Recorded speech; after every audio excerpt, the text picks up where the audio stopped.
on, everybody? It's your buddy, it's your pal Spaz Phoenix, the YWC Reality Check, and thank fucking God, I've finally got a co-host again. Guapo, say what's up. Hola, mis amigos, Senor Guapo's back again. That's right, we're going to be talking about AEW Full Gear. Audience, I know I've been gone a little while. Not the Rona, but the good old yearly sinuses and allergies got to me, as well as also work. I was gonna say, and plus work is kicking you in the dick. I want to before we get going. I feel like my boss hates me because he's been sticking me on Wednesday night closings lately, but whatever. Nice. Want to start off with two quick things. Life is still kicking our buddy Jake DeMarco in the ass, so everybody go over to Countdown Ended.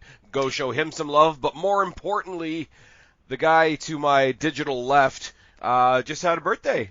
Guapo's yes, the birthday sir. boy. You are still the baby of the Spaz Phoenix family, but I am still the child, as I am still in my final and last year of my 20s. Good Lord. Happy birthday, buddy, even though it's late, and we get to talk about Full Gear. Now, as I said on my Dynamite review, for those of you who heard it, I don't usually sit here and beg anything from you guys, but I will say this is going out on the day of the show. It's not going to exist on the interwebs as far as relevancy for very long. If you're hearing this right now, if you know anybody else that wants to hear it, please share the fuck out of it. I would really appreciate it. I know Guapo's going to do it, even though he barely tweets. I'm going to bug Jake. He's going to help me out with that as well. I will tweet it. But, I mean, normally you guys know the drill. Normally a pay-per-view is on Sunday, and I drop this on the Friday, but, you know, it's happening on Saturday, and you guys are getting this on Saturday. It's just the way life is. Guapo got stuck closing 2 days in a row. I mean, nothing's happening the way it's supposed to. Let's be real. No. Speaking of things that aren't really working properly, have a match that they just threw on because they needed something to put on the kickoff. Hikaru Shida, Thunder Rosa versus Jamie Hayter and Nyla Rose. Yeah, it's a thing. Yep. Yes, it is. Babyface is going to go over. I mean, there's not really much else about it. I mean, considering this is the only chance we're really going to get to talk about the current tournament that's going on. Gotta believe either Thunder Rosa or Ruby Soho are taking home that TBS title. Yes, I completely agree with you. I honestly think out of the two of them, they're going to give it to the non-ex-WWE person in Thunder Rosa, just because she's more of a homegrown-esque wrestler. You know what? As much as I like to take the digs at them for like all the ex-WWE people, and trust me, there's going to be some tonight, I promise. I wouldn't even mind with Ruby Soho, because Ruby Soho just kind of existed over there for a long time and didn't really do anything. Now let's be real. She just existed in Raw, SmackDown. She was amazing in NXT. Oh, for sure, but that goes for everybody. Pretty much any NXT talent, yeah. I mean, there's a small handful that they're treating okay now, mostly because they don't want them to leave.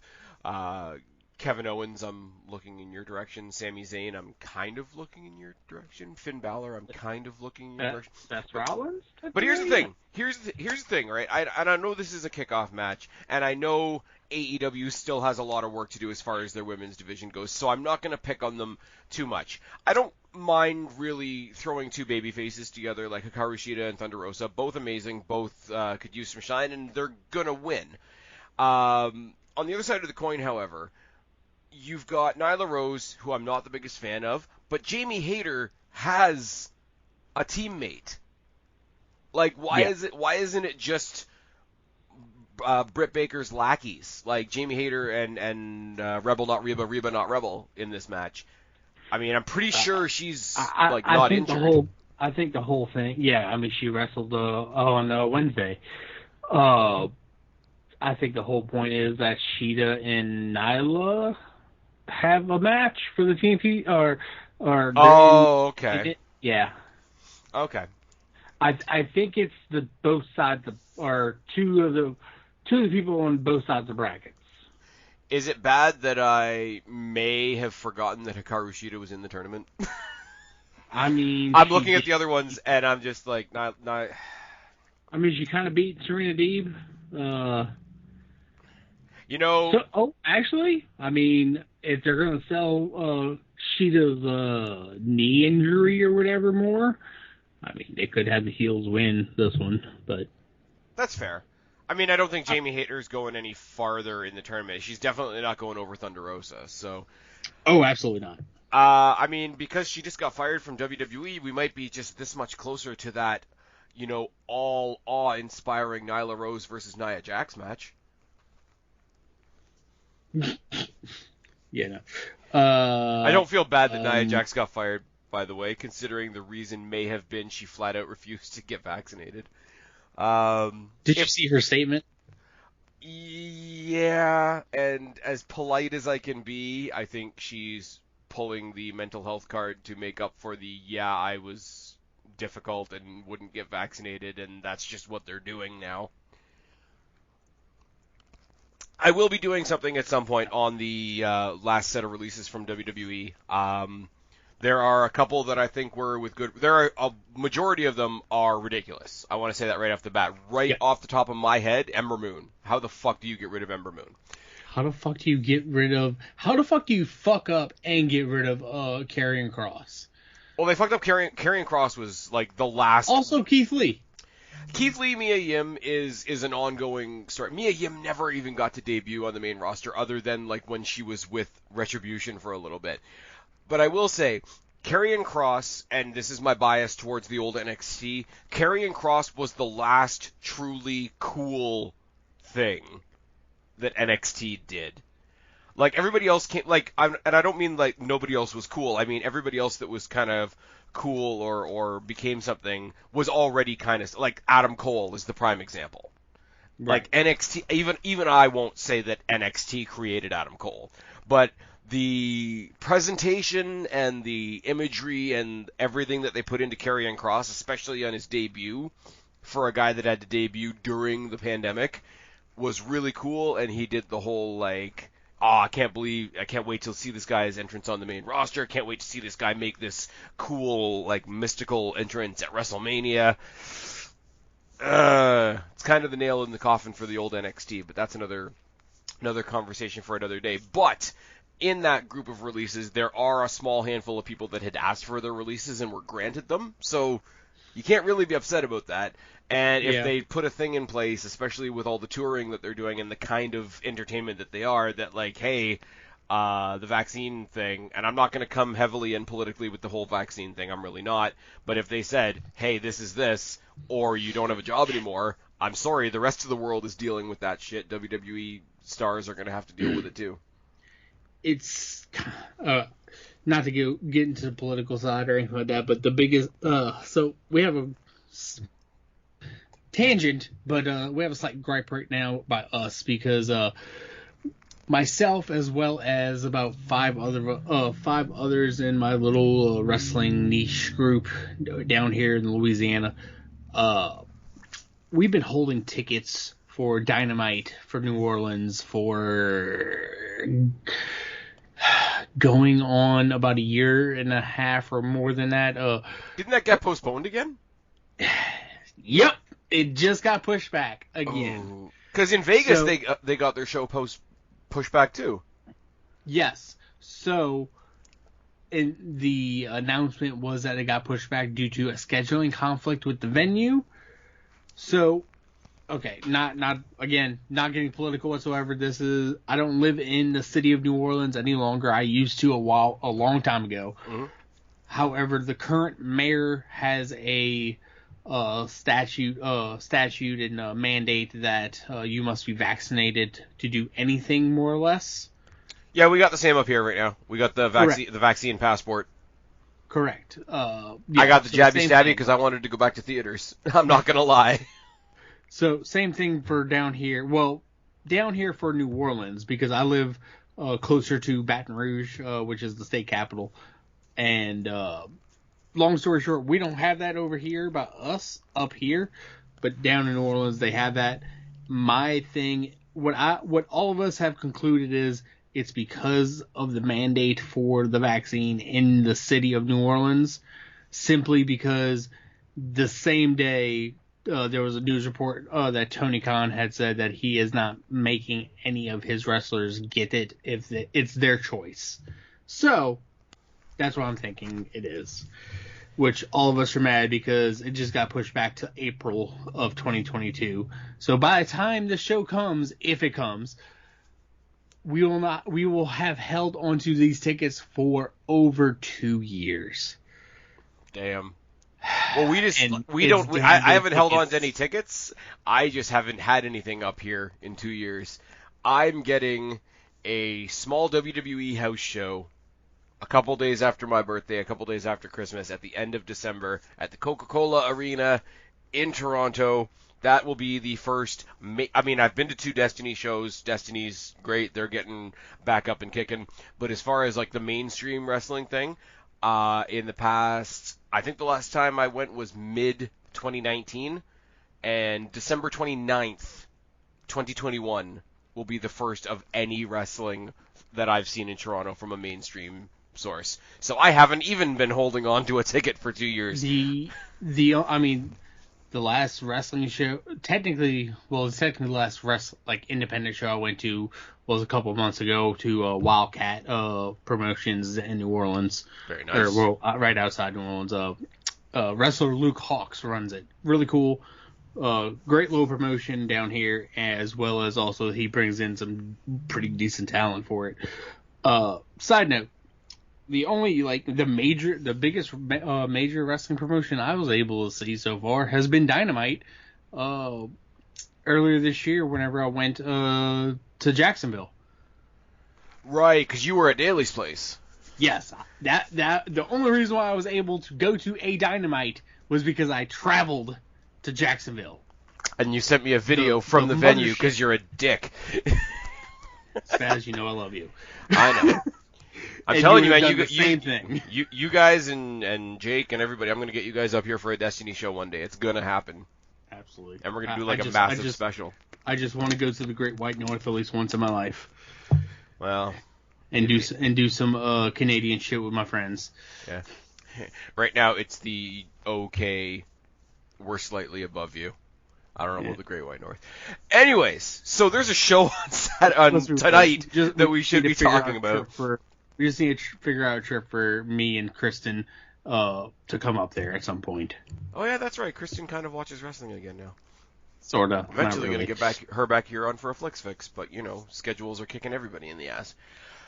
Okay, let's talk about a match that wasn't supposed to happen this way. It was supposed to be a fatal 4-way, but it is a tag team match. It's Cody Rhodes taking on all of NXT. Wait, nope. It's Cody Rhodes and Pac taking on Andrade El Idolo and Malachi Black.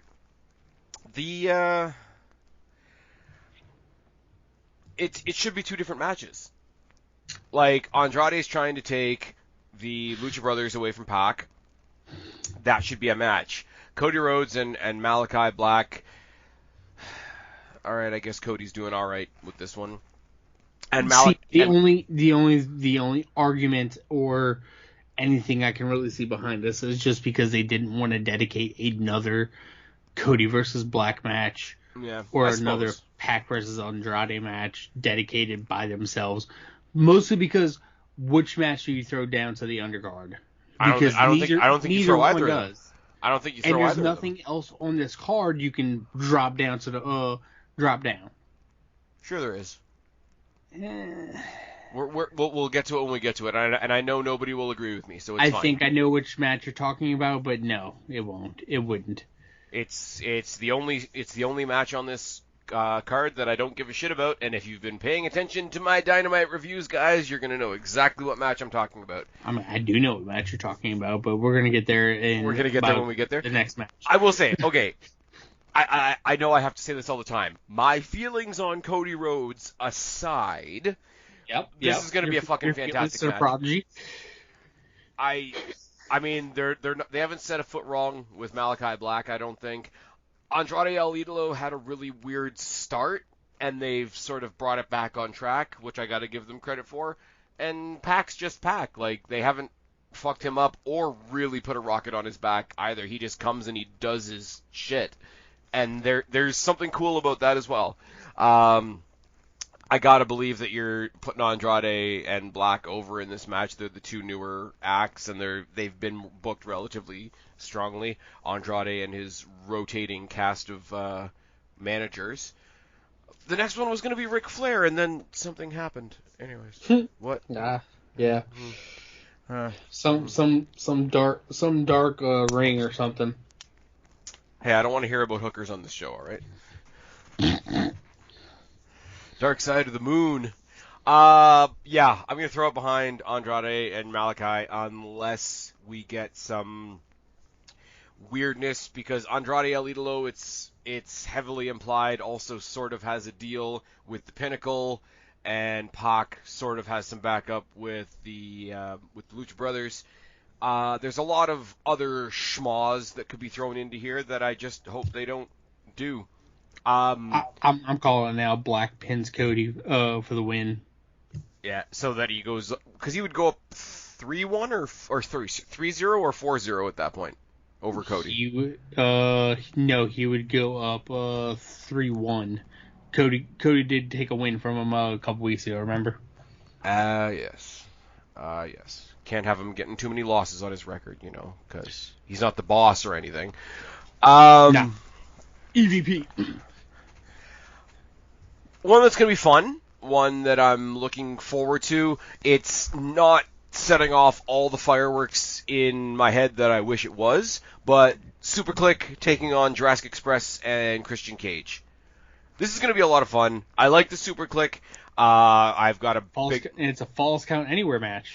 I did not mention that. You are absolutely right. Guys, this is why I need a co-host. Yep, there you go. You guys right have there. missed me having a co-host, haven't you? Checks in the mail. Oh dear. Yeah, your check is in the mail. As soon as I get my paycheck from Triple H that I apparently get, even though I haven't talked about NXT in months. $dollars, not the Canadian. I will say this, right? Okay, and this is going to be me sounding like a dick, but take it for what it's worth. I've always been pretty honest about the fact that, like, the Young Bucks are great. I find them a little bit intolerable. Yeah. The combination of the Young Bucks and Adam Cole, I find 100 times more tolerable. And 100 times more fun. I'm just happy to see Adam Cole. Cole makes it better, baby. Adam Cole makes it better. The rumors are eventually that the Rushmore thing is going to happen when they can get their hands on... I can't wait for Mount Rushmore. And then they're going to probably... all four of them will take a trip down to Mexico to find El Generico at the orphanage, pull him out of retirement. You mean they're going to hire Super Generic? Yes. I will say, it's kind of weird because it feels like Christian Cage has been a little bit removed from this because he's also been doing this stuff on Impact. Anybody that hasn't seen it, anybody that didn't watch Bound for Glory was a fucking decent show, first of all, overall. Mm-hmm. But I will say specifically, go back and watch the match between Christian Cage and Josh Alexander because it's really fucking good and it's an all-Canadian special. Christian Cage getting a sort of an honorary run with the Impact title after not being in TNA forever and ever and ever was a nice, cool little thing. This is a nice way to bring him back into the fold. He does have sort of, like, if you want to say quote-unquote unfinished business with Kenny Omega, so him taking on other members of the Elite is a nice little story. And Jurassic Express can go on and do more stuff with the Young Bucks after this if they wish, because neither one of them is in the title picture at the moment. Mm-hmm. I'm not an idiot. Superclick's winning this. Yeah, Superclick. Adam Cole, baby. Okay. Because they're the actual team. Christian Cage and Jurassic Express are like two guys that are a team plus one more guy. Superclick has already quickly established themselves as they are the unit. And that's just... I completely agree with you. However, semicolon, comma, I can also see Christian Cage and Jurassic Express winning this just simply because I don't see anybody in the Elite winning tonight or tomorrow night. Oh. But we'll get to that last one later. But I see everybody in the Elite falling. See, everybody's predicting like upcoming issues between Adam Cole and Kenny Omega. I think the more interesting story is if Adam Cole comes out if Adam Cole leads other members of the Elite to victory, and then the whole Elite watch Omega fail. I think that's the more interesting story, personally. I said this before we came on the air. Omega and Page is going to be great. We're going to get to that when we get to it. By far, it's not the match that I'm looking most forward to on the show. One that beats it by a country mile is CM Punk versus Eddie Kingston. So let's talk about how great this match is, and then I'll talk about the one little tiny thing that's wrong with it. Okay. The build for this, even though it's been 2 weeks, holy shit, they packed a lot of shit into 2 weeks. It's going to be good. It's just simply that. It's going to be a great match between Eddie Kingston and CM Punk.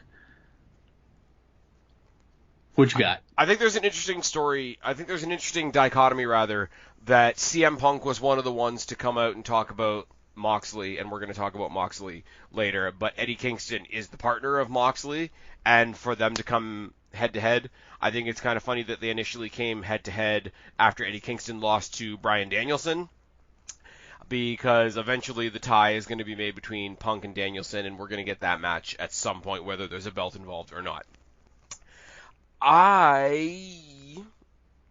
This is the first one where I'm sort of questioning, are they going to give Punk his first loss?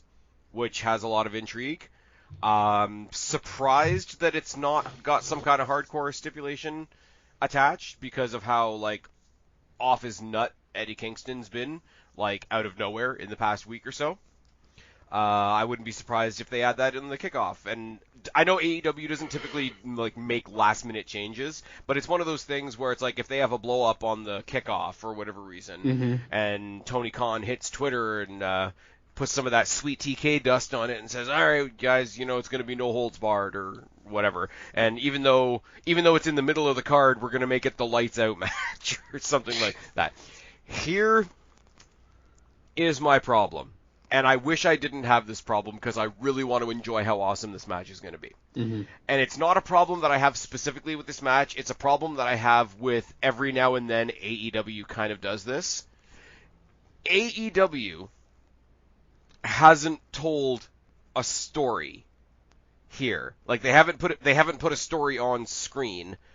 They've had Eddie Kingston come out and tell a story, and they want us to believe that a story did happen 15 years ago, rather than a story happening now. Now that's effective, and that's like, hey, we were back then and, stuff happened and now you're here and now I'm here. Like, I get it as a storytelling tool, but I think AEW every now and then, rather than telling you a current story, tells you that a story happened back then. And I don't... It's 9.5 instead of 10. Do you get what I mean? Yes. So that's a bit much, because it's like you want me to get revved up for this match, for this feud, for this. You want me to believe that these guys hate each other based on something that I never saw. Now, the promo's great. Punk, awesome on the promo. Punk, basically, his promo in this case is letting Kingston cut his promo, which is awesome, because I think Punk, because we see him as such the mic guy, for him to sit back and let a lot of other people do a lot more of the talking. Look at even the stuff between him and Taz when he was having his issues with Team Taz. Taz did a lot of the talking there. So I think he's doing his cool bit of like sitting back, reacting, being cocky, being the CM Punk that we want CM Punk to be. But I think a lot of it is like, hey guys, there's a story here, just you got to take our word for it. And I think, like I say, it doesn't take it from 10 to 5, but it does take it from 10 down to like a 9.5. And I hate to say it, because as I say, it is one of the most important anticipated matches for myself on the night. But I got to be honest, it's a big chink in the armor, especially when you consider the immediate next match we're gonna talk about, But I'm questioning it, but I still say Punk gets the win here. How about you? I'm saying Punk gets the win. However, he wins it via DQ. It stays a regular singles match. Okay. Eddie Kingston goes off the loses his deep shit. end. Yeah. So what do you? It keeps Punk A strong, and B Eddie has to win dirty. Yeah. It's Austin passing out in the sharpshooter rather than submitting. Correct. Now, speculation that I don't particularly agree with, especially because AEW doesn't really do the face heel thing. People are speculating that this is going to be where we see CM Punk turn heel. You want it? You think it's going to happen? I think would be closer getting a Eddie heel turn. Yeah.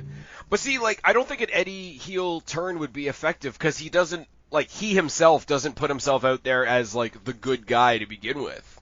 Like, he's just out, like, when he's out there fighting with somebody, he's just out there to, like, handle his shit with that person. He's not, like, he's never tried to be the, I know he's teaming with Mox, and Mox is a big babyface and all that kind of thing, but, like, even Mox right now, like, before he obviously had to leave, is not, like a pure Snow White babyface. Punk, everybody loves Punk. Punk is, like, unless he goes and, like, this is the guy that even when in WWE, he walked out there and poured Paul Bearer's ashes on him on the legit week that he died, and people still cheered him. Like, right. Punk is the babyface. I don't think an Eddie Kingston heel turn, if that's what they're going to do, is going to have the punch, because it's not different enough. Anyways, I would love to see it. I would love to see them prove me wrong. I don't think a CM Punk heel turn does any good right now because this is the first real actual feud we've seen him in, as opposed to like, hey, wouldn't it be really cool to see Punk fight Bobby Fish? Wouldn't it be cool to see Punk fight Powerhouse Hobbs? It's like, okay, these guys actually have an issue, and we actually have something to get behind Punk on. I don't think that's when you turn him heel. I think he wins. But I think, as I said, I think this is the closest we get to thinking he's going to get his first loss. Yeah. Now, take everything I said about the storytelling in the last match and chuck it out the window, and let's talk about Darby Allin versus MJF. Well, this match... This match is better than you, and you know it. As well as there will be blood, someone will die... I mean, there's really nothing more. There's not much to say. This match is going to be extremely hard hitting.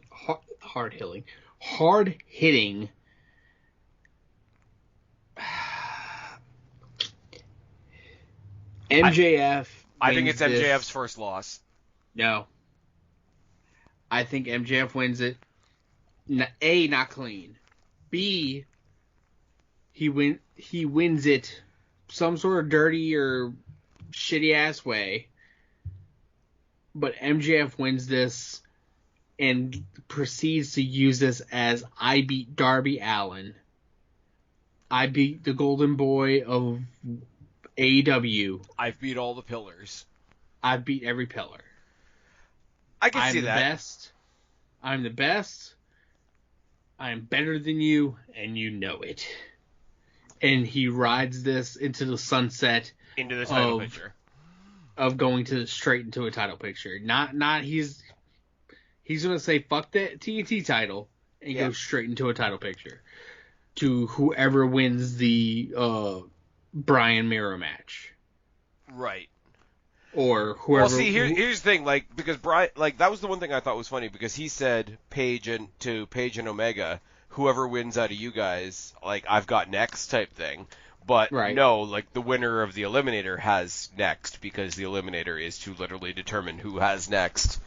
It's going to be the winner of Omega versus... Sorry, it's going to be the winner between the winner of Kenny Omega and Adam Page and the winner of Bryan Danielson and Miro. Correct.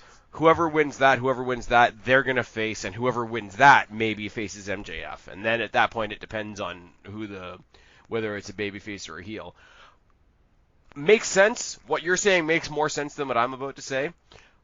I want if anybody's going to take MJF's first loss, I want it to be Darby Allin.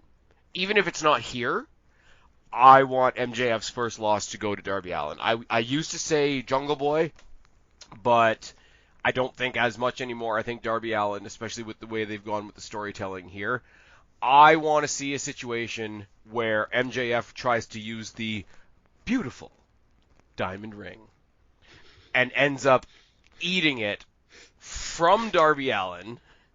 Darby Allin takes the beautiful diamond ring as a trophy of defeat over MJF, as a trophy of taking MJF's undefeated streak, and then MJF fucking loses his mind. Mm-hmm. And then I don't know where you go from there, because I don't think, as much as I like Darby, I don't think you put him in the title picture right now. No. You put Darby. The only way I see you put Darby Allin in the title picture. And Darby honestly, out of the two, Darby can survive with a loss. It's true, but you can't take advantage of that, or else you turn him into Goff Dolph Ziggler. Oh no, correct. Like, the only way I can see Darby Allin climbing the card right now and him getting into a world title picture is if somehow that belt ends up on Miro, and Darby Allin comes for his revenge for Miro breaking him and taking the TNT title. Right. But that's a story that you would have to tell over like a year or so. I can agree with that. But yeah, no, like I said, the MJF win does make more sense. It does go more with what's going on. MJF's first loss is becoming a separate prize for other people to go after, and I want that prize to go to Darby Allin, even if it's not like tonight on tonight's show. I want that to go to Darby Allin at some point. Right. We'll see what happens. Big old... Because he said specifically he was going to try and out-wrestle him. Like, he wasn't going to be the Daredevil. He wasn't going to be the super violent guy. Like, MJF called him out as a wrestler. He's like, I'm gonna beat the fuck out of you now, and I'm gonna out-wrestle you at the pay-per-view. So if Darby Allin tries to ground himself into more of an actual wrestling match, that'll be interesting to see, too. Right. Not to say that he can't wrestle. Please, everybody listening, don't misunderstand what I'm saying. I know the guy can wrestle, but he's more cheered on. He's a Jeff Hardy in a sense of, like, you want to see the Swanton. You want to see him coming off of the 20-foot ladder. You want to see him going through a table. You want to see him do the coffin drop on the stage with a bag full of thumbtacks and whatever.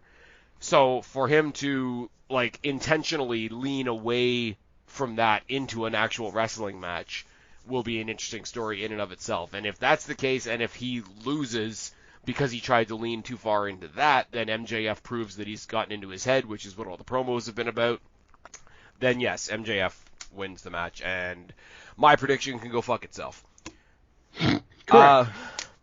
So, for the AEW Tag Team Championships, the Lucha Brothers taking on the Super Frogs. I mean, the Revival. I mean, FTR, who are the current AAA champions, and they're calling themselves Good Luchadors. Help me out. I mean... The match is going to be fantastic. Let's be clear on that. There's going to be lots of flips and dips, as well as fists to face. I mean, the match is going to speak for itself. It's going to be fucking amazing. It's going to be great to watch. I'm extremely excited and can't wait to watch it. I want to run in from the Lucha House Party. I mean, the best I could do is Kalisto. I mean, no, they're done. They were released. Yeah, technically they are done. However...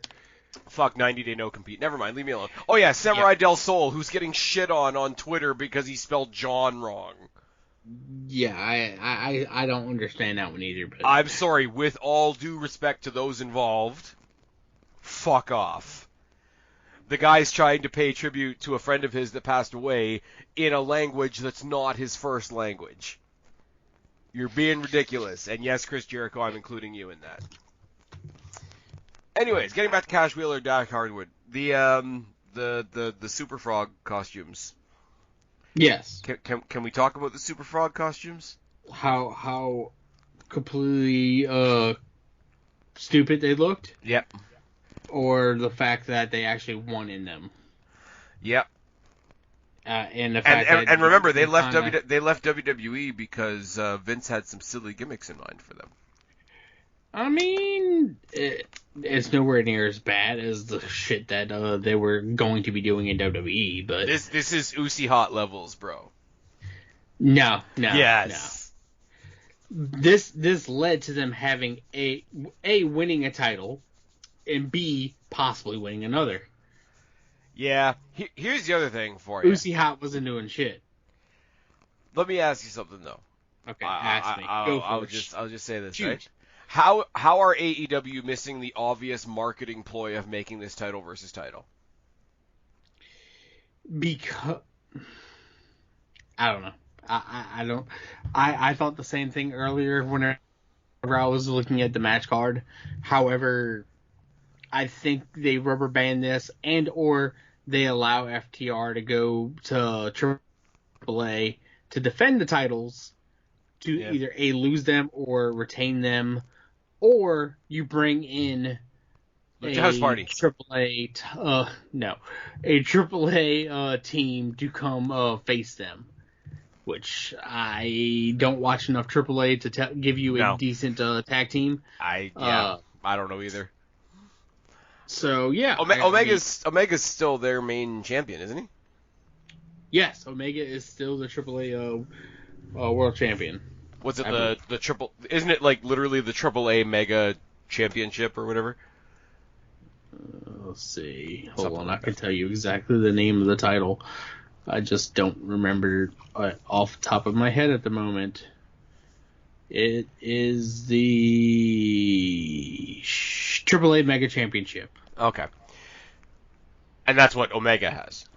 Yes, that is what he currently has and has been having for a total combined time reign of currently being 756 days. Nice.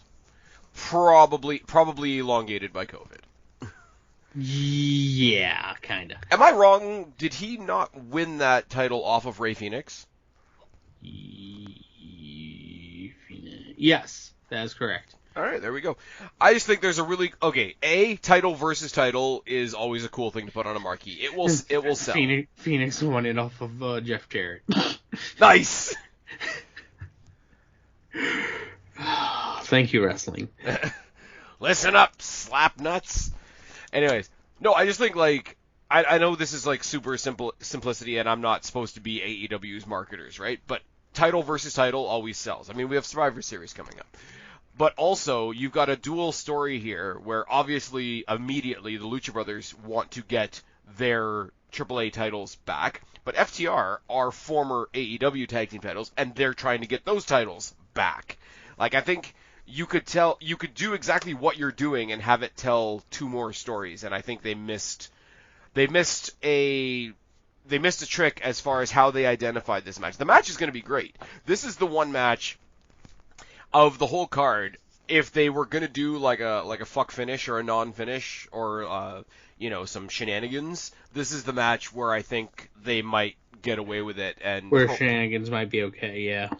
Yeah, because if they were doing title for title and they wanted to keep each team with a belt, then yeah, you have some kind of no contest, or people get knocked out, or have a double count out because the battle just can't be contained and they battled up the rampway or some ridiculousness. Aubrey Edwards just sits there and yells at all four of them. It's fine. Yes.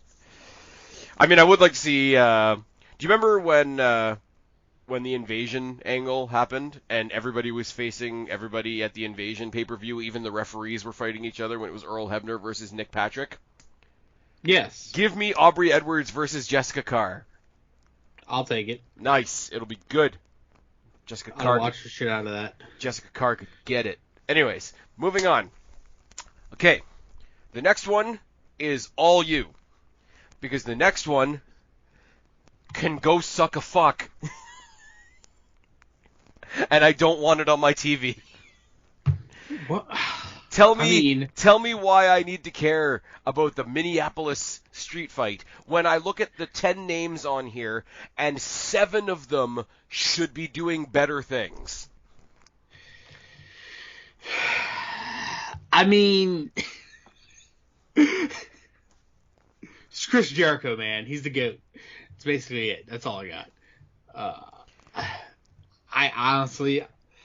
Did you see care. Dynamite? Yes. Did you see the shitty power bomb? Yes. I don't know. I'm kind of looking forward to it, but I'm also not at the same time. I think I don't know. The Men of the Year, Ethan Page and Scorpio Sky could definitely be doing something better with their time. The entire as well as our TNT champion Sammy Guevara could be doing something much better with his time, and Santana Ortiz, who I believe should be the ones facing the Lucha Brothers for the title. But that's just me. Yeah. I mean, Jericho can do whatever he wants, right? My big thing is there's been a lot of cool TNT champions. Yes, including Cody Rhodes. Yes, including the late great Brody Lee. Yes, including Rusev. Yes, including Darby Allin, who's one of the pillars, Roddy Robbie. You know who's another one of the fucking pillars? And probably one of the best, most rising, most marketable stars in that company to hold that belt is Sammy Guevara. How the fuck is he not defending his title at this show? And if you want to do this American Top Team bullshit versus the Inner Circle, just have the Men of the Year versus Santana and Ortiz. Yeah. And have all the stupid MMA people that I don't give a shit about do a run-in afterwards if you want. Have Dan Lambert get out there and stroke his own cock verbally so somebody else can go out and buy a drink and have a break and get a soda, and put Jericho on commentary for the match. Or in 5 minutes I could come up with something better for those 7 people that I'm actually interested in to have something to do. Have Jake Hager versus Dan Lambert if you want to have some comedy. I don't. Yeah. This is a big fail. This is a big Inner fail Circle in my LOL? Yeah, but here's the thing. If they lose, they look like morons. If they win, they haven't beaten anybody. They've beaten a team of 5 where only 2 of them are wrestlers. And I'm sorry, the other guys are MMA guys, whatever. I don't care. The MMA shtick across pro wrestling, period, has gotten really tired. So here's my one swerve for this. Okay. If there was one. Okay. Other than Inner Circle just blatantly they're gonna win the match. Yeah. The only other thing I can see happen if they decided to do this is we have a sleeper agent inside of the Inner Circle. No. No? Because you're going to say Jake Hager, right? The only thing I can think would be Jake Hager turning I would love Jericho. I would love to see it the other way around. Paige Van Zandt joins the Inner Circle and punches Dan Lambert in the cock. I mean, that would be great too. I mean, we did hear on Dynamite the other week that she's willing to take on 5 guys. There you go. I don't care. Inner Circle's awesome, right? Yeah. I like Jericho. Hager's good in his role. I hate to say it like that, but it's how it is. Sammy Guevara is a great mid-card champion. Santana and Ortiz could be doing a lot more. Even if they win, I still think they should all be doing better things. I can definitely agree with that. Yeah. I'm hesitant to say that this is the piss break with so many people involved that I like, but I don't care about Junior Dos Santos and Andrade Orlovsky and Dan Lambert. I don't know why I'm doing the voice. Stop me. I don't know why you're doing that voice either, but it's fine. Inner Circle wins, LOL. Moving on. The Inner Circle is the best team. They're fantastic, alright? They're just fantastic. They're going to help me launch Truth Social. Anyways. God. Oh, God. Next year when Facebook turns into Meta. There you go. Why does the world make me want to cry? Bryan Danielson versus Miro for the finals of the AEW World Championship Eliminator Tournament. Winner receives a future AEW World Championship match. We don't know when, probably on Dynamite. The American Dragon, Bryan Danielson. Versus Miro. Versus God's favorite champion, even though his God has forsaken him. He needs to win so that he can fuck his wife. Look, okay.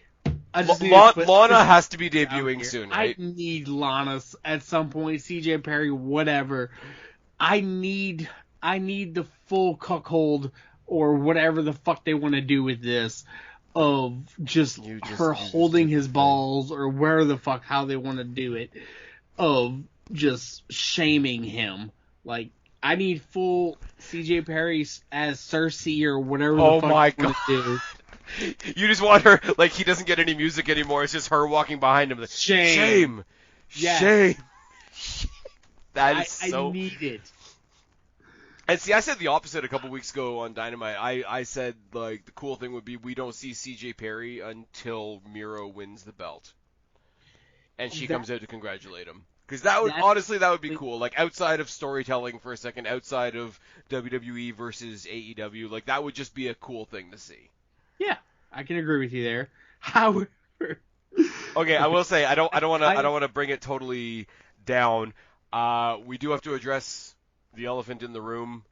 Miro's in the match because somebody else isn't. We all know the news that was released about Jon Moxley. I gave my thoughts that week on Dynamite. Sort of opening up the floor for anything you want to say about the Jon Moxley situation, and then we can move on.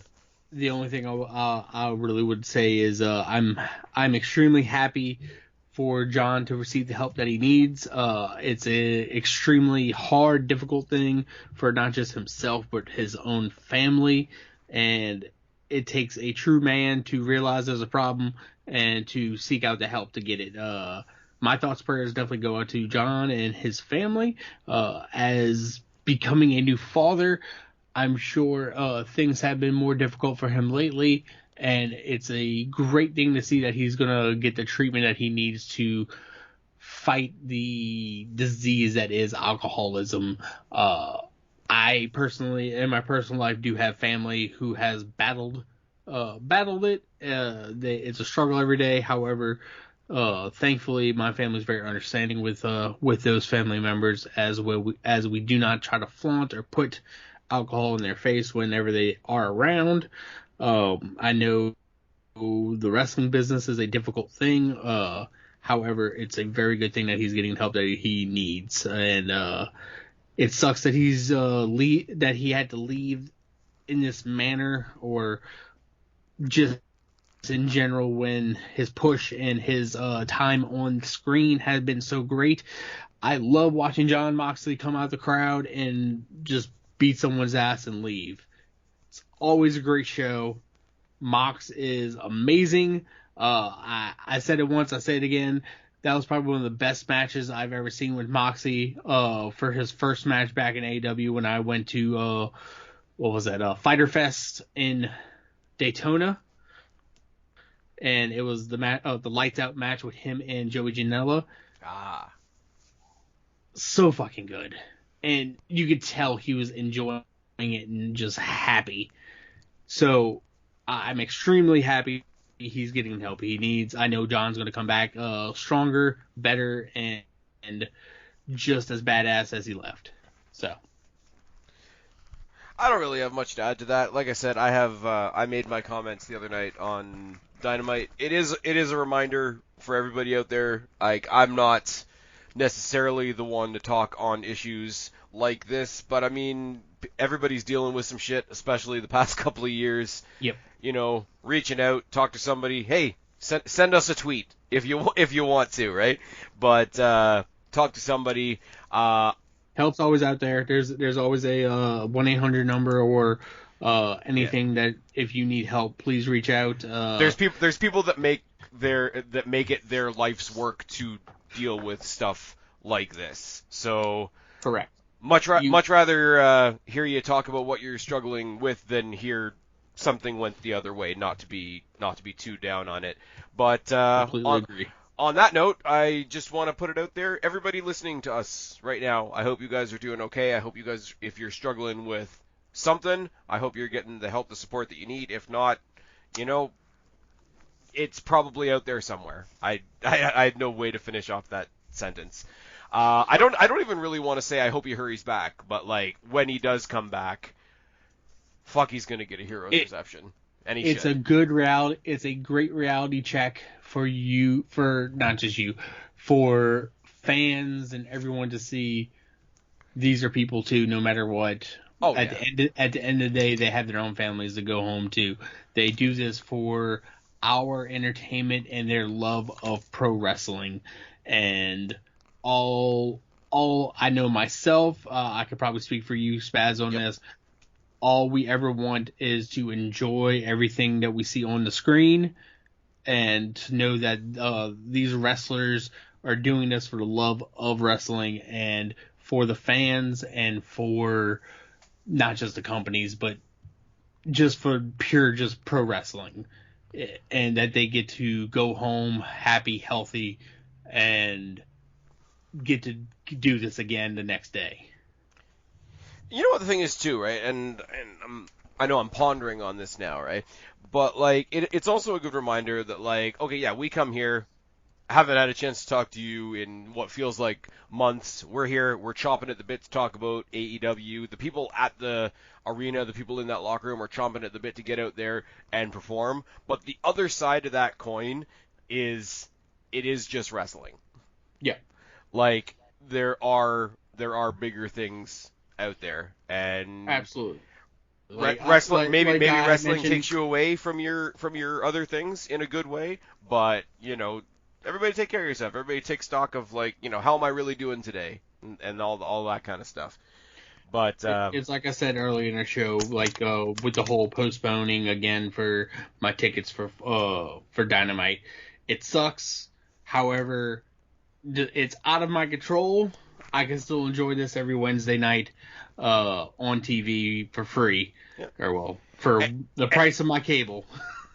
And in your case, it's not gone. It's just we'll see it later on down the line. And the same will go for Mox. Like when we see him back in the ring, hopefully it's because he's in a place where he can get back to loving what he does, so that we can enjoy watching it. I don't want, obviously I'm not going to speak for him. If he comes out of all this and decides that he's done, I mean, that's perfectly within his wheelhouse as well. He's got a hot ass Canadian wife, and he's got a kiddo now, so there's other things that take priority. But what it does do is it does give us this awesome dichotomy of Bryan Danielson versus Miro, the technical guy, versus like the absolute steamroller. That's right. We now have the American Dragon versus God's favorite champion Miro, in going to be most probably a 5-star match. It's going to be good no matter what. Which way you slice it, how you look at this, Bryan Danielson versus Miro is going to be a phenomenal match to watch. The only thing that's a bummer about this, and this is nobody's fault, right? And I say the this... The fact that you know Bryan's going to win it? I don't know, honestly, because they could swerve us. I don't think Bryan is existing so that he can stay at the top of the card. Like, look at the different sorts of people that he's worked with. If he wants to have a hand in maybe giving a leg up to somebody that he probably saw in WWE never get to where he got to, I could very much believe that Bryan Danielson wouldn't mind being the stepping stone in that story. My problem is whenever you've got a number one contenders match and a championship match on the same night at the same show, one kind of predicts the other.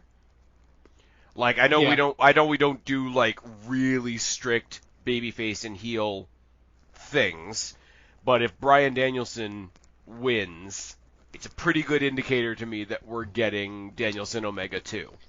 If Miro wins, he's going to be the first major boulder put in front of new champion Hangman Page. I know I could be wrong in that, but at least on the night, it's going to give me the feeling that something to come later on is more predictable than they maybe want it to be. Now, don't get me wrong. None of those combinations are bad. Danielson Miro isn't bad. Page Omega isn't bad. Danielson Omega isn't bad. Miro Page is interesting. Maybe not my favorite combination out of the 4 there. None of these options are bad, but I don't want to see a match sort of in the middle of the card that makes me think I already know what's going to happen in the main event. Now, that's a very, very minor nitpick. This match is going to be fucking amazing. The tournament, despite the removal of Mox, has been really good. I think it's kind of cool that they've been running this tournament concurrently with the TBS tournament as well, so that there's 2 bracket stories going, one for the guys, one for the girls. It's always good to have a little bit of parity between the two. You said you're sure that it's going to be Danielson. I'm treating this kind of like the Punk Eddie Kingston match that we talked about earlier. I'm pretty sure it's going to be Danielson too, but I'm not sure. I think if there's going to be a surprise, if they're going to surprise us with Kingston or they're going to surprise us with Miro on the night, I think if anything we get one and not the other. We don't get both. I don't think they have Danielson and Punk lose on the same night. And I know they have nothing to do with each other. I'm just looking at, like, here's all these big names that they brought in at the end of the last big show. I don't think they're going to job them all on the same night. Like, right. I don't think you have Superclick, CM Punk, and Bryan Danielson all lose. Somebody's winning there. I agree. Because Adam Cole, Punk, and Bryan Danielson are your 3 big names right now, other than, obviously, the champion, because, right. also happens to be one of the bosses, but whatever, it is what it is. But the end of that night, and, okay, sorry, I'm going to go off on a tangent again here now. People have said, I've heard them say it on What Culture, I've heard them say it on a couple of other YouTube shows and whatever. I don't think this is necessarily true. They're saying that AEW set themselves up to fail because they threw so much holy shit into All Out, because you had Punk's first match back, you had the match between Punk and Darby, and then you had the surprise with Adam Cole compounded with the surprise of Bryan Danielson, that now their next pay-per-view and their next pay-per-view and their next pay-per-view have to live up to that. Right. What's your thought on that? Because I don't know what to think about that, because I think in isolation this card as a card is fucking fantastic, but as far as that extra factor, they can't do an ending like they did at All Out at every show. I agree. We definitely can't have that every show. Do I think we could possibly get some sort of surprise somewhere in this? Yes. Yeah. Oh no, but for sure. We're not going to get a cliffhanger or a major end of show. Kenny on the mic cutting a promo, whatever it is, and then we get. I'm just going to throw this out here. The Rainmaker. I mean, yes. However, I see that happening somewhere else possibly. But that doesn't necessarily have to be after Kenny wins it or whatever it is. I feel like that can be actually held off somewhere else. They definitely have been teasing it a lot lately with the whole Okada is invited Orange Cassidy and the best friends into Chaos. And okay, I'm gonna stop you there for a second because I'm going to stop you for a second because you know more about this stuff than I do. I didn't hear anything about this until this week's Dynamite. I'm right there with you because I haven't been following New Japan anything lately just because... But what is the Chaos thing in general? Okay, so Chaos is a stable in New Japan. Okay. So the way New Japan really runs all their shows and everything... You're almost every single kind of how AEW's doing it in a way. I mean, you could tell because majority of all the guys have worked New Japan at some point. Almost every person in New Japan's in some sort of a stable. Okay. That's how you're labeled. You're Okada, head of Chaos. You're Naito, head of Los. Shit, I can't remember the fucking name. What is it? Los Ingobernables? Yes, something. that one. I only know it because I know I can't pronounce it. I just can't think of the... I can see it in my head, but I can't think of... Yes, anyway. So he's in that, or like Jericho. Whenever he was over there, he was Chris Jericho, Painmaker Club or whatever, Painmaker something. Yeah. Like he was in his own little faction technically, but that's just how they label everything in New Japan. So that way, even if like you're by yourself, you're still part of something type thing. Okay. It's weird how they do it, but that's kind of the reason why we have so many factions and groups in AEW, because Tony Khan kind of latched onto that, because so that way everybody kind of has a thing. Sort of nobody lives on an island. Correct. Okay. No one is truly by themselves, sort of Right. a thing. No, I mean, there's certain wrestlers in New Japan that do stuff by themselves and everything, but that's a whole other thing. But anyway, I could see Okada coming in at some point, fairly soon. I don't know if it will be tomorrow. I don't know if it will be tomorrow, Saturday night. The only surprise I could possibly see somewhere in here, and I'm 100% saying that this most probably will not happen, would be a Wyndham and Adam Schiff, or whatever the fuck his real name is, or whatever name he decides. Bray Wyatt and fucking Wyndham Rotunda. Well, Wyndham Rotunda, and then whatever fucking Strowman's. I think it's Adam Schiff or something like that. It's Adam Shear. Sheer. I think he's already on to do. As far as I know right now, and this is all hearsay because I haven't really looked into it, apparently Wyndham Rotunda is involved in some kind of movie project, and Adam Shear is in talks with Impact. We were also told that Jon Moxley was going to be doing a movie. Yeah. Well, you know. It don't really matter. Yeah, but I mean, if it's anything related to like a horror movie, then Bray Wyatt. And I'm still sticking to what, and I know I've had this conversation with you, I've had this conversation with Jake, and I've had this conversation by myself when I can't afford to have any co-hosts around. I really do think that one of the very few people that I would rather see in Impact than AEW, at least currently with the mindset that Tony Khan has, I'd much rather see Bray Wyatt in Impact, only because they lean more into that, the spooky bollocks, the Elseworlds type stuff. And I can agree with you with that. If he's choosing to go that way still. I still think he's going to end up becoming a traveling boogeyman. He will go to everywhere. Yeah. He will. Okay, so my whole train of thought with it would be, he's going to sign with AEW. Now, I'm not just saying that because I want him in AEW. I do want him in AEW. Yeah. But he'll sign with AEW because AEW is going to give him the contract to allow him to still go work anywhere and everywhere.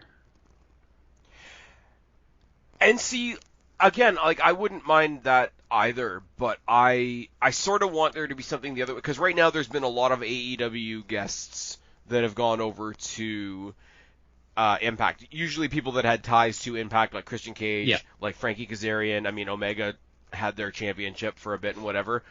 I would like to see some stuff come the other way. I mean, the Good Brothers were like that for a while, but I think they're with AEW properly now. I would love to see somebody established in Impact being on AEW as an Impact guy, because we haven't really had that. Right. And if it's going to be somebody, then like have it be somebody.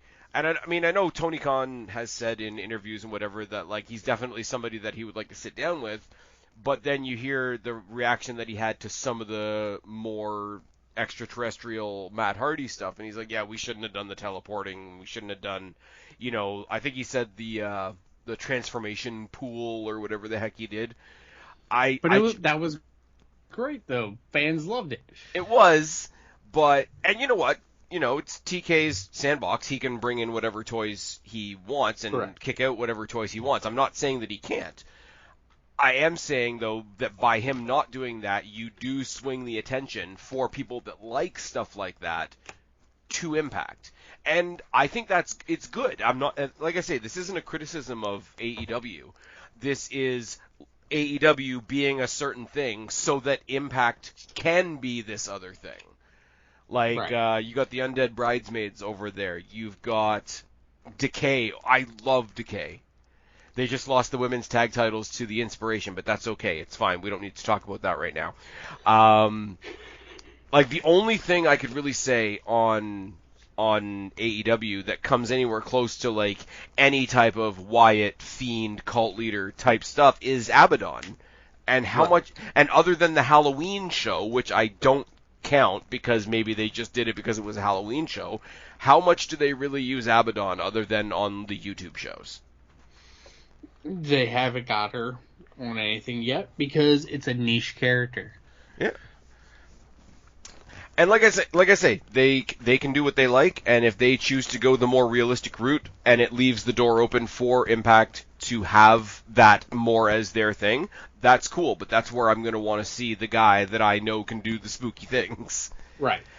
And again, to have him in Impact and show up on Dynamite as, you know, like you said with the factions in New Japan, like, oh, it's Okada of Chaos, like, have him be Bray Wyatt or whatever his new character is going to be. I'm just going to say Bray Wyatt for the camp.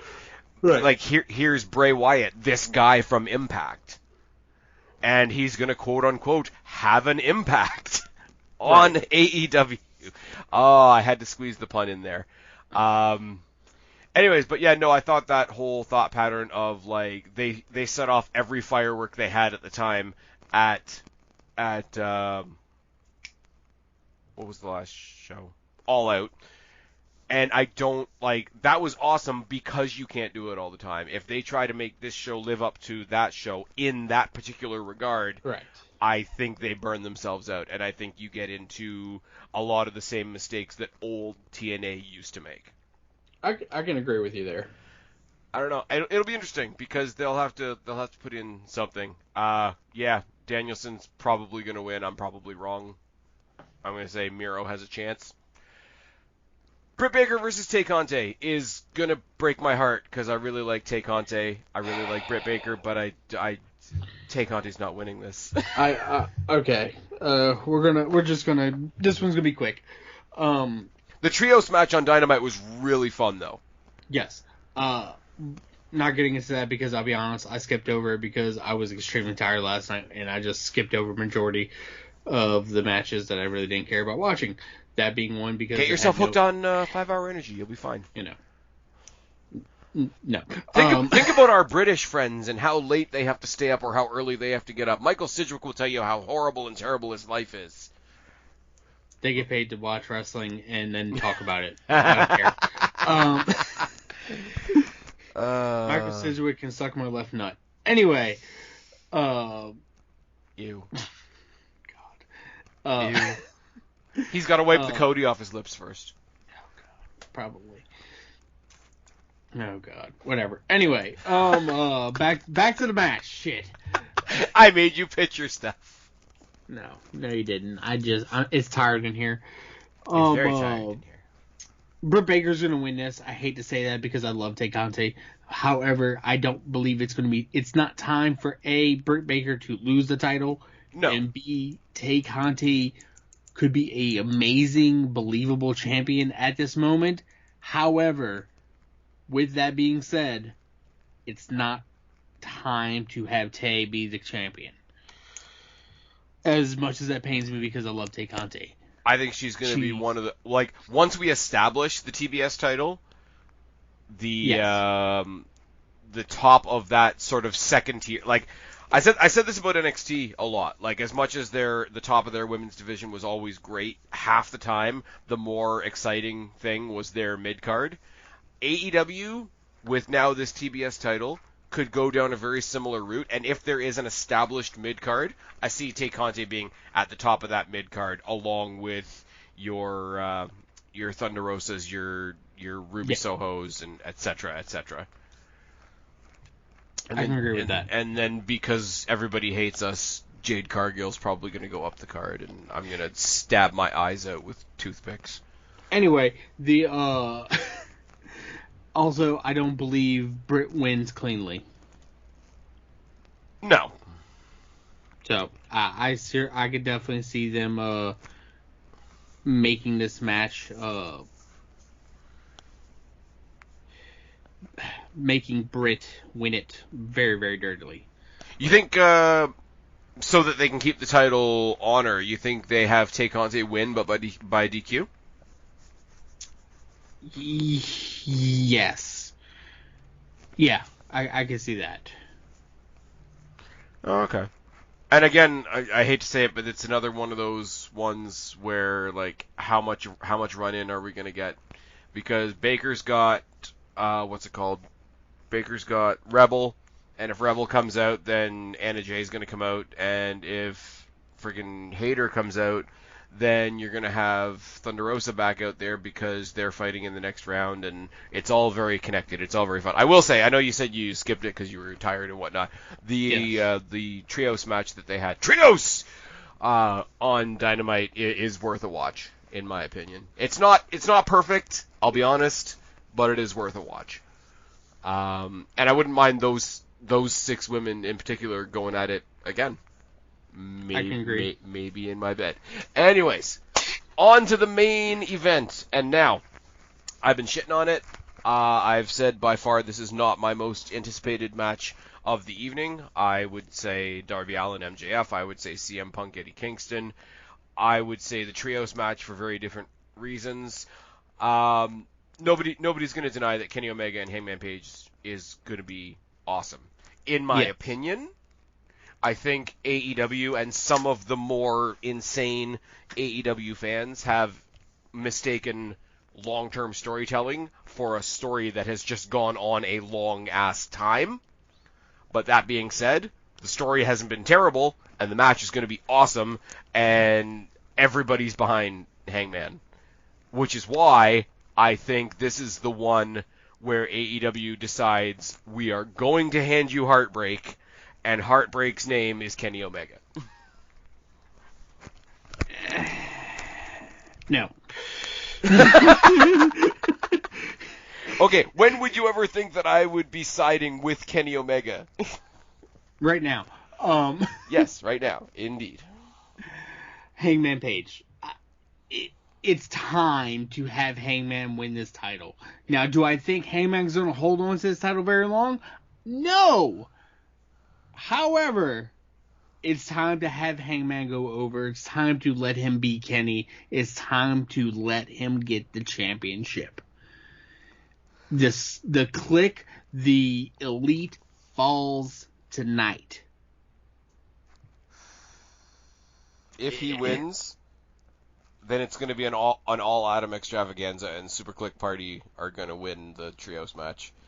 Because if that's where they're going to go, if they're going to put the belt on Page and he's going to go on with the title, Kenny Omega's next long-term thing is going to be the divide of the Elite between him and why can't I think? Adam Cole. Because, you know what I want to see at least once? Even though I can't stand half of them, you know what I do want to see at one point? Omega and the Good Brothers versus the Super Clique. Yeah. Cut it down the center, and the match has to end in double disqualification with stunners for everybody by a certain Kevin Steen. Forget the stunners. He's going to be allowed to use the package pile driver at that point. Okay, here's the thing. I don't mind that. That's fantastic. I get that he hasn't been able to do it his entire WWE career. Wah. I get it. Oh, look at that. We don't want to break people. We don't want to break people's necks. I do like Kevin Owens' stunner, though. I agree. He has a good stunner. So, okay, let Kenny Omega grow out his I really, really, really want to be Triple H Fu Manchu, and he eats the stunner. Everybody else gets a package pile driver, and then Hunter Omega gets the stunner. Hunter Omega, oh God. Hunter Omega. It's kind of like, copy my homework, but make it a little bit different so nobody knows. I mean, it could be worse. It very much could, yeah. You could be coming out there with a sledgehammer and breaking things. Oh, wait! Somebody else already did that. Okay, Cody. I'm fucking Cody. Fucking weirdo with his old friend that likes to shoot people in the face. Okay. Have we talked about that? No. My God, thank you. Fucking Arn, thank you. Arn's coming out, guns blazing. Literally. Oh my God. You know what the funny thing That's is? the best promo I've ever fucking heard on Oh, live fuck television. off. Oh, fuck off. Arn Anderson having his midlife crisis by the bonfire outside Cody's house. I'm going to burn your suit. Fuck What do off. you do, Cody? You give him your car. You know what I do? I pull out my Glock, put it to his head, and watch his brain splatter on the concrete. So I pull out my gun. You know what the most hilarious thing was, though? Somebody pointed this out to me the other day on, I think it was Facebook, soon to be called Meta. And it's the simplest thing, and it shouldn't be as funny as it is. But you know what Arn is backwards? NRA. Huh? All right, so we need to stop hiring old crazy people. Every time they're like, "Why is WWE bringing Goldberg back?" I'm like, Arn Anderson, Tully Blanchard had a match in AEW. Stay strapped, get clapped. Oh no. I'm willing to bet at least a couple of them have the clap. Anyways, I didn't say that. I would never say anything like that. I'm taking a lot of the piss out of it, but I will say this show's fucking fantastic. I've had more fun. This show's gonna be awesome. I've had more fun previewing this than I will next week previewing T-shirt time with. Think about this. Okay, just putting this out there. I know we've been rambling for a while, but it's fine. It's what we do. After All Out is a 10 out of 10 amazing show to watch. Yes. It's hard to follow, but this card has a chance of being able to follow it very well. I'll be slightly different than you on that. This card follows All Out's card. I don't know whether they have anything extra here to follow All Out's extra. And let's be real, most of the conversation coming out of All Out wasn't necessarily all about the matches. Majority of the matches did get talked about. Majority of the matches were great, don't get me wrong. The major talking point was definitely Cole and Danielson, but and Punk's return to the ring. Yes, and Punk's return. I'm not gonna deny that. But think about this. So this is the second pay-per-view for Punk to have a match. Yep. As well, and this is going to be the first pay-per-view for Bryan and first pay-per-view for Cole. That's true. That is true. And we're going to get a payoff finally for Kenny versus Hangman. We're getting a payoff for Inner Circle versus the... Never mind. You couldn't say that with a straight face. Fuck off. No, you're fired. That's it.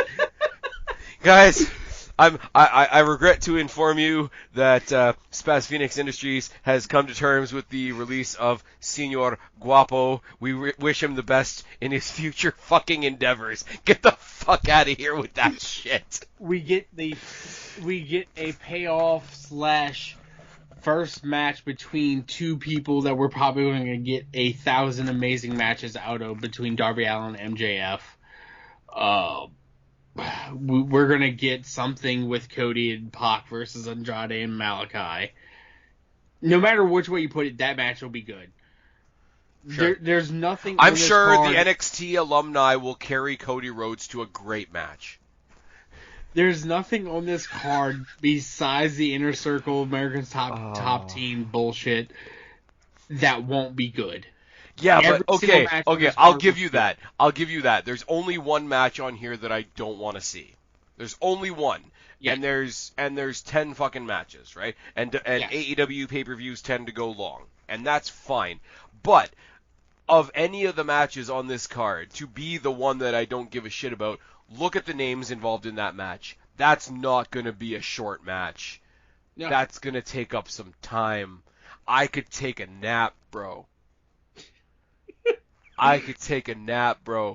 Like, unless that's the opening match.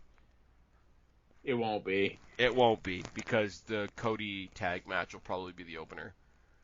Actually, it could. It very well could. You make the crowd hot coming in singing Judas. You watch Chris Jericho bitch slap Dan Lambert a little bit. You make the crowd hot by 5 of your most popular stars in a match with an old man that can't wrestle. Yeah. Okay, I will say this. I'll narrow it down to this. One of the multi-person matches is going to start. It's either going to be the Cody tag, it's going to be the trios match, or it's going to be the Minneapolis street fight. Yeah, I can agree. Actually, I think it's going to be a trios match that starts it. Yeah. You start the night with Adam Cole, baby. Because people do love the new Adam Cole. Like, you talk about Judas, right? But, like, people love that Adam Cole theme. Oh, it's all about the boom. Uh-huh. I'm sorry. The one stupid thing that they've done with Adam Cole is renaming the last shot the Boom. It could be worse. Lame. It's almost as lame as the whole Minneapolis street fight. I guess. Anyway. We gotta go, because it's fucking tired in here. Just real quick, do you think the Super Click come out together, or it's Matt and Nick, and then you let Adam Cole come out by himself so the crowd gets to do the boom and Adam Cole baby? I mean, if you're doing things logically, just let Adam Cole make his entrance and the young schmucks can come out beside him. There you go. I mean, I want Christian Cage and his team to come out to his entrance because I think it's awesome that he has his entrance from TNA back in the day. I don't know. The Jungle Express theme music's pretty great too. I mean, it is the one thing I will say, especially the Taz version. Yeah, I don't think of all the people that are in WWE right now that might leave and come over, the one that might just stay comfortable in WWE is AJ Styles. But AJ Styles is the one other guy that if they get their hands on him, I hope they grab his TNA entrance music. The I Am Phenomenal. Yes. Yeah, I mean, yeah, I agree. Man, I don't really remember any other themes.